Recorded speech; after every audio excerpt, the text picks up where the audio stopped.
Yes, ready. This is a dictation at the rate of 100 words per minute. Yes, start.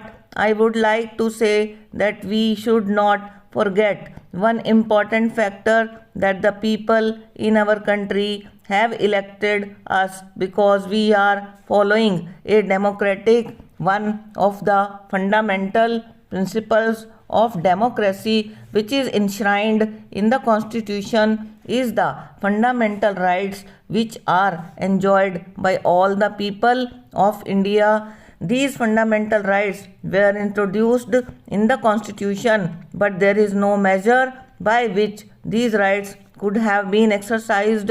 Therefore, these rights have no meaning. There are several countries in the world which have given such rights in their constitution, but in the absence of a proper judicial structure, these rights could not be exercised, and democracy has become a mockery in those countries. What is more important is that we should not and never should we forget that the judiciary is something which is necessary for the good functioning of a democracy from which we derive all our powers. The parliament, the executive, and the judiciary have got their roles to perform. Para. The various judgments which have been mentioned here and which have been very heavily criticized were passed not against parliament or parliamentarians but against the executive.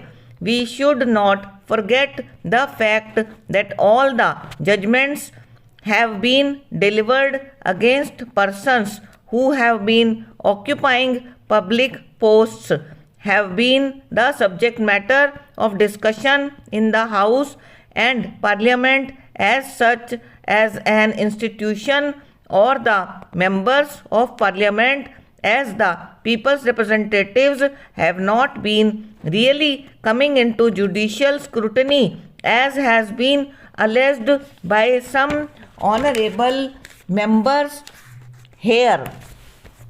So I feel that we should really have a look, and we should not forget, we should not overlook the fact that the judiciary has a role to perform for the smooth functioning of the democracy.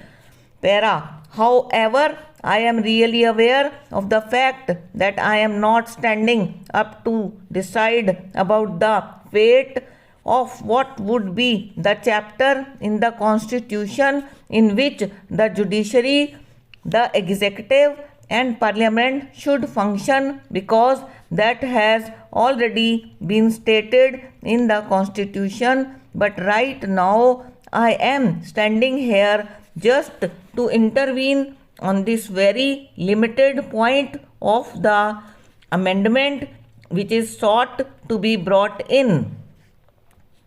This could be described as too little and too late. We should always remember that Constitution always thought that the judges must be able to function independent of the interference of the executive, and that was reason why the service conditions were stipulated in the Constitution itself.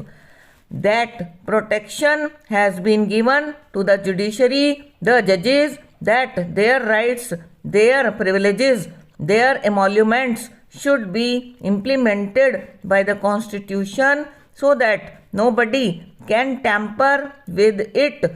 So it is natural that those privileges that they enjoy should undergo changes from time to time.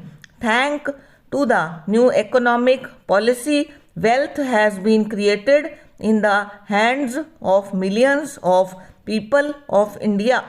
The same judiciary is now supposed to try people who have committed economic offences.